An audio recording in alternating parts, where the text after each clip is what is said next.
Melbourne Star Breakfast Radio. Ric Melbourne, good evening. Good evening to you, Bruce, and I understand Mr. Phil is there too. Yes, he is. He's nodding profusely in the corner with an orange. Now, I've asked him to stop that. Yes, so is his doctor. You guys must be crazy. Do you know, I'm at my lovely Moreton Bay Island resort right now, and I've had such a lovely day, and I finished off with some surf and turf. Oh, lovely. I'm sitting back on the balcony watching the dolphins go up and down. I've heard or young ladies with fins on their back. I'm not sure. They're gorgeous, are those island women. Exactly. I'm about to put my snorkel on and go look. You watch yourself, Now, Rick. listen, you want some old jingles? Yeah, some of the ones you remember from your childhood. I absolutely understand, too. There's a history of Australian jingles because a lot of Australian recording came out of jingles because people like Elaine McKenna, all these youngsters came in and did these jingles, which predominantly came from a guy called Bruce Clark's Jingle Workshop. You're so right. Now, Bruce Clark used to be with Barry Crocker. Right. And they teamed up and they put out a record called Woo, Woo, Woo, Woo, Woo. Yes. That's right. 12-bar stuff, you know. That's and right. that was a big song. Now, Bruce Clark was in St Kilda Road, wasn't he? He was indeed. Anyway, Barry and Bruce sort of split there, and Barry one of the greater things, as did Bruce in his time. Now, some of the old jingles to come out of there and other places along the wayside were such as, listen to this one. Here's my cup, fill it up with that terrific tea. Roba, that's the T for me, Roba tea. Oh, yes, yes. And you remember John Eden used to do this with a young lady I can't quite remember, but she was just as good. It's sad because when I joined DB Music, I took John Eden's job, and he wasn't very happy about that. No, he wasn't. but a lovely man moving right along. Yeah, of course. And he has done that too. Yes, well, thank God for that. Yes. Now, there's other songs, other jingles like, here's one for Starwood. Now, Starwood makes you beautiful, fascinatingly glamorous, romantically divine. Now, I mean, how many girls are walking around wondering if they put Starwood on, they'll be romantically divine? I don't think many, Rick. What the hell is that? and also, along the Starline thing was, Starline, I should say, was, what was that thing? You can always tell a halo girl. Oh, yes. By the light in her eyes, the shine of her hair, especially because she's not wearing underwear. Starlet makes you beautiful. That's the one.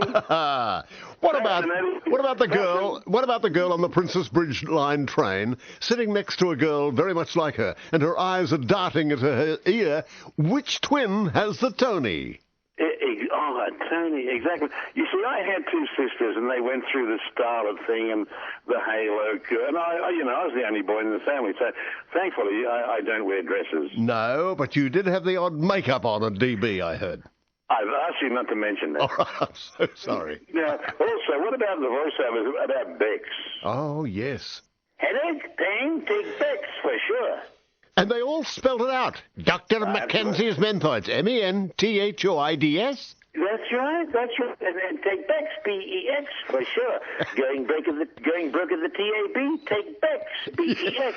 They were never great voiceover blokes, were they? They were sort of like 78. Take Bex.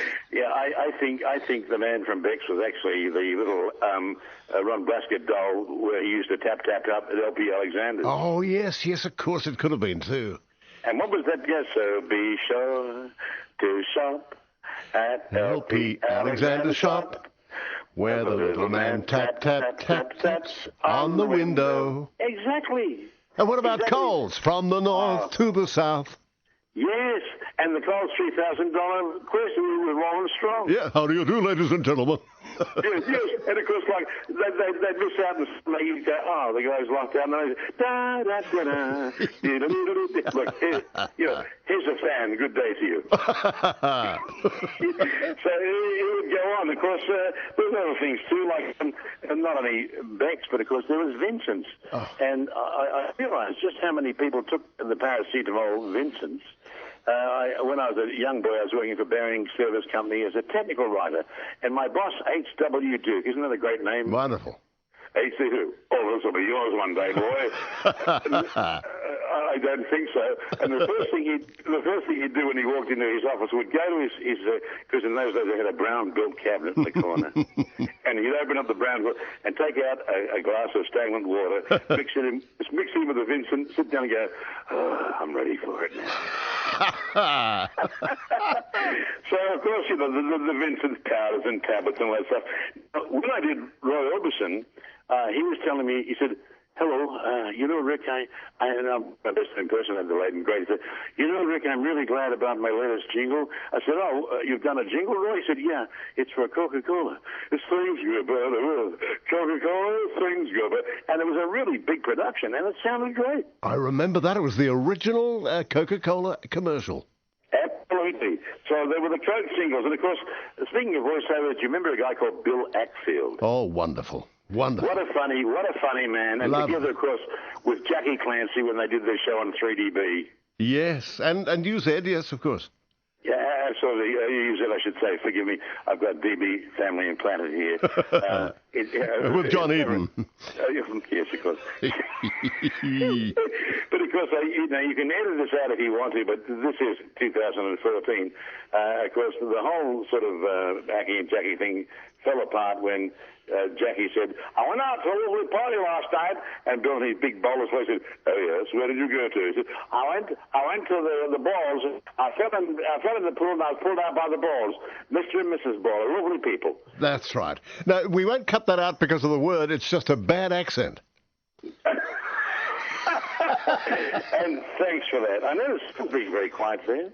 Who? Oh, Phil. Yes, he's just mesmerised. He just loves talking commercials.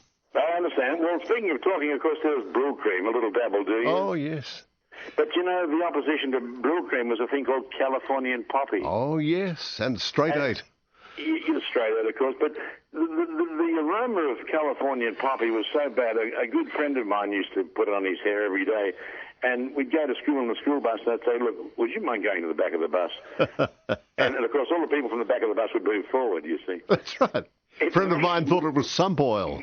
It's a very strange aroma. But the best one from those days, of course, was a thing called Spruce. Oh, I don't know that. Oh, Spruce was cool, mate, because, you know, you could get that bodgy sort of curl up there, and it would hold it all day. Of course, you'd get home and try and comb it out, and all the teeth would fall out of the comb. Oh, look, Rick, it's been a delight talking to Rick. Did you have a question, Simon? No, I'm just amazed at how many Rick has been able to recall off the top of his head. Incredible. Oh, no, you're kind, but I was going to go on very quickly to Jim Berenson. Remember Jim Berenson? Oh, yes. And Jim used to work for 3AW's. He did?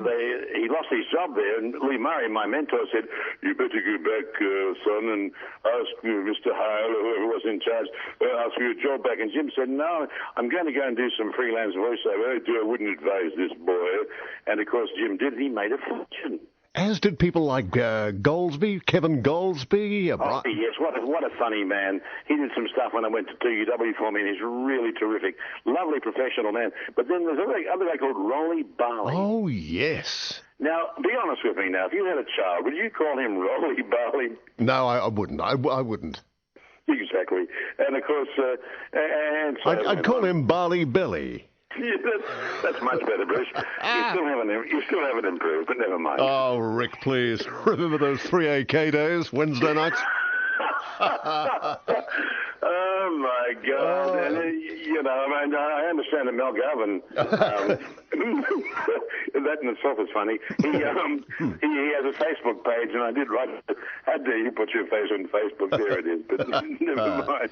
Ric Melbourne on a Wednesday night. If you're an up-and-coming young jazz band, come on in. We want to do you live. Yes, well, we had... oh, God, we had some bands in there live, and look, honestly, the VU meter was pushed through the wall. but all that aside, remember, give me a plug for RicMelbourne.com. Planet Rick returns next Monday. Say it again. Give us the address. Okay, well, it's just RIC, no K. I've had my K surgically removed. RIC, Melbourne as in the city of Melbourne.com. And all you do is just hit on there, and there's a show called Planet Rick Live, and it goes all over the world. We talk to people and have fun. It's all crazy, but, we enjoy ourselves. Well, that's fabulous. Your fans here in Melbourne, and there are many, will log into that and have a bit of a laugh with you, Rick. Yeah, lovely stuff. Bruce, we always have lots of fun when we get together, and again, it's such a lot of fun to talk with you. I enjoyed very much, Rick. See you soon, my friend. You bet. Bye. Goodbye.